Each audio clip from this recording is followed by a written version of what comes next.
किसी के पास बेटी की शादी का पैसा नहीं है, किसी के पास बच्चे की फीस का पैसा नहीं है,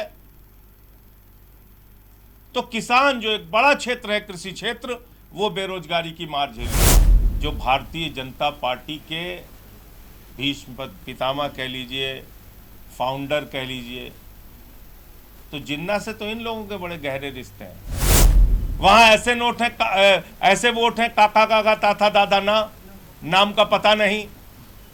और शुरू क्यों किया था भाजपाइयों ने? अमित शाह हो, मोदी हो, पूरी की पूरी बीजेपी हो, घुसपैठिया पकड़ेंगे, घुसपैठिया पकड़ेंगे।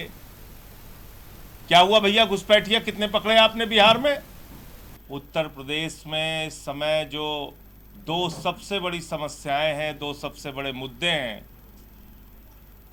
उनको लेकर एक पदयात्रा सरयू से संगम, अयोध्या से प्रयागराज तक आम आदमी पार्टी आयोजित करने जा रही है।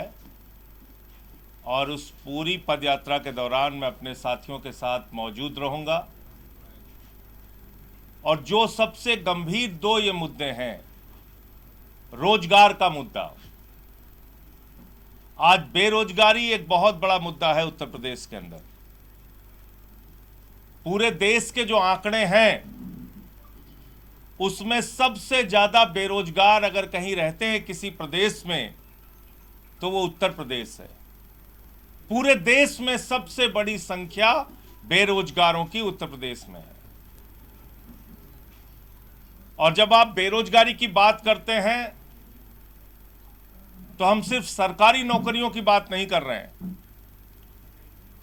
उत्तर प्रदेश में किसान को उसके फसल का दाम नहीं मिलता, खाद की बोरी की लाइन में लग के मर जाता है, वो कर्ज के बोझ के तले दब के आत्महत्या कर लेता है, किसी के पास बेटी की शादी का पैसा नहीं है, किसी के पास बच्चे की फीस का पैसा नहीं है। तो किसान जो एक बड़ा क्षेत्र है कृषि क्षेत्र, वो बेरोजगारी की मार झेल रहा है। जितने अनियमित नौकरी जिसको कहते हैं, वो चाहे आशा बहुएं हों, आंगनबाड़ी हों, शिक्षा मित्र हों, अनुदेशक हों, बड़े पैमाने पर वो लोग भी बेरोजगारी की मार झेल रहे हैं। आज तक उनको नियमित नहीं किया गया या उनका भत्ता नहीं बढ़ाया गया। इसके अलावा शिक्षक, उनके तो आरक्षण में ही घोटाला कर दिया गया, पिछड़े वर्ग के आरक्षण को में घोटाला कर दिया शिक्षक भर्ती में। अभी कह रहे हैं कि जो 20-20 साल से नौकरी कर रहे हैं, टीचर हैं, उनको भी टेट पास करना पड़ेगा। वो अलग तरह के संकट से जूझ रहे हैं।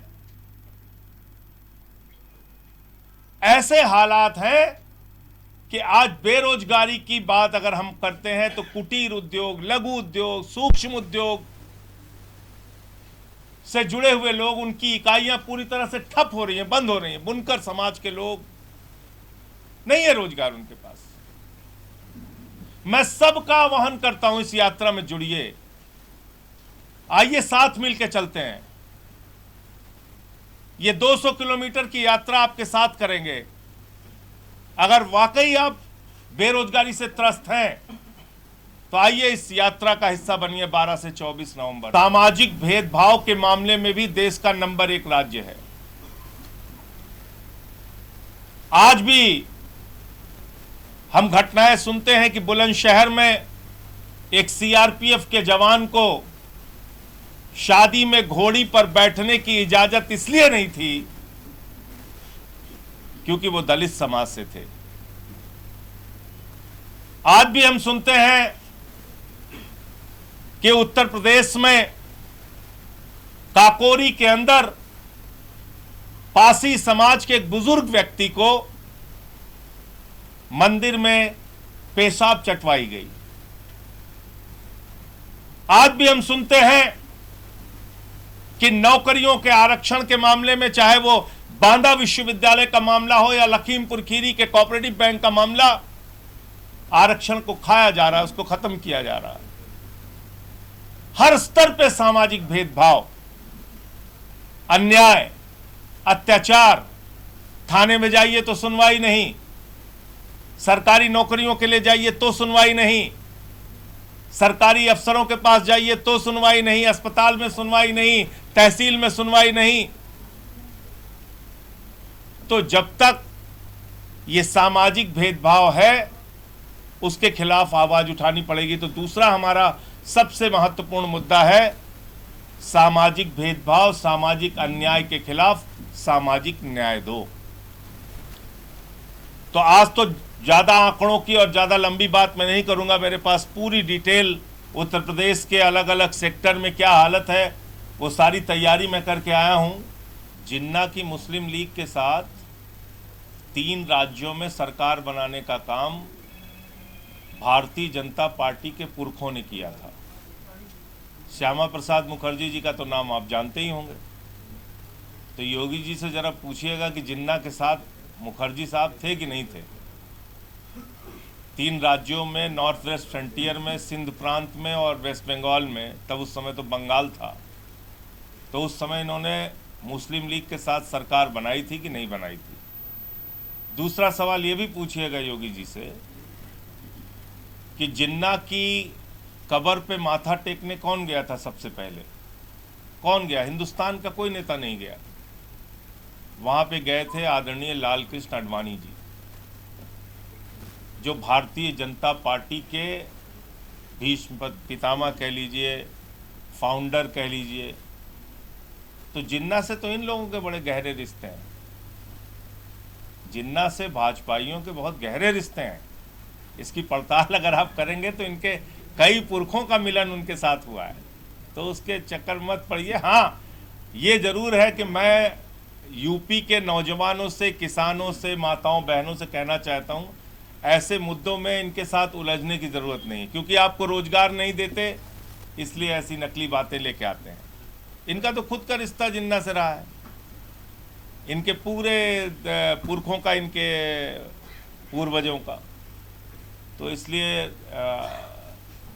रोजगार धर्म की बात कीजिए, सबसे बड़ा धर्म जो कर्म का है उसके बारे में बात कीजिए। वो कितनी नौकरी दिया आपने, इतनी बड़ी बड़ी इन्वेस्टर समिट आपने कराई, और उस इन्वेस्टर समिट में लाखों करोड़ रुपए बताया आपने कि साहब हम उत्तर प्रदेश के विकास के लिए ला रहे हैं, उद्योगों के विकास के लिए ला रहे हैं। ना नौकरी मिली, ना इन्वेस्टमेंट आया। तो उन सब मुद्दों की बात कीजिए। कब तक किसकी ढपली बजाते रहेंगे? देखिए, मैं मोटे मोटे तौर पे बता दूं, अभी महोबा का मैंने प्रेस कॉन्फ्रेंस करके खुलासा किया था। एक गांव में कुल 16,000 वोट हैं, और उस 16,000 वोट में से एक घर में 4,271 वोट है। क्या करिएगा आप? एक ही घर में 4,271 वोट है। तो SIR में बार बार कह रहा हूं कि ज्ञानेश कुमार का भारतीय जनता पार्टी के साथ मिली भगत करके उनके एजेंट के तौर पे पूरे देश में चुनावी घोटाला करने का एक माध्यम है SIR। और भी स्पष्ट करूं, बिहार में SIR कराया, वहां पर सितंबर 2025 तक जो भारत सरकार का आंकड़ा है, वो आंकड़ा कह रहा है कि वहां बिहार के लोगों की 18 साल से ऊपर की आबादी है 8 करोड़ 22 लाख। जो लोकसभा का चुनाव हुआ, जिसके जरिए मोदी जी प्रधानमंत्री बने, उस लोकसभा के चुनाव में बिहार में था वोट 7 करोड़ 80 लाख।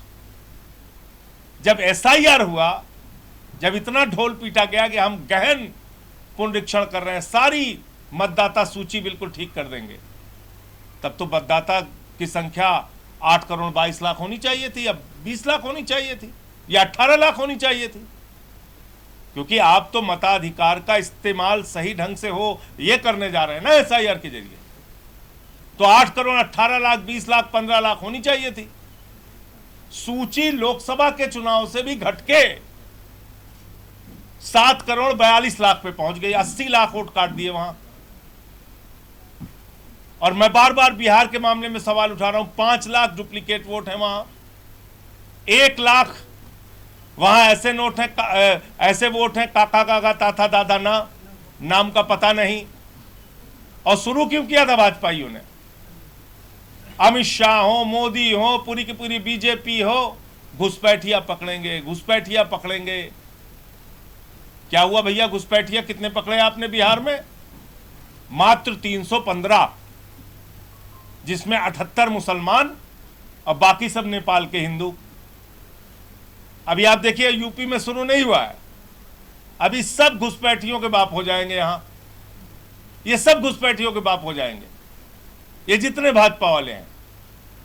अमित शाह हो, मोदी हो, योगी हो, अब सब कहेंगे हम घुसपैठियों को भगाएंगे, इनको उड़ाएंगे, इनको बुलडोजर चलाएंगे। पूछो अब तक क्या कर रहे थे? घास छील रहे थे। 11 साल से मोदी जी सत्ता में हैं, अमित शाह सत्ता में हैं, और 8 साल 9 साल योगी जी को हो गया। अब इनको घुसपैठिया याद आएगा अभी SIR के नाम पे। अभी तक क्यों नहीं हटाया? भारत सरकार का आंकड़ा है 2014 के पहले वर्षवार देखिए, जितने बांग्लादेशी हिंदुस्तान से भगाए गए, 2014 के बाद उसकी संख्या लगातार कम होती गई। और BSF तुम्हारी, आर्मी तुम्हारी, सीमा की सुरक्षा तुम्हारी, तुम ही रोते। मतलब भाजपा एक ऐसी पार्टी है, अपने गुनाहों, अपने पापों का भी जश्न मनवाती है।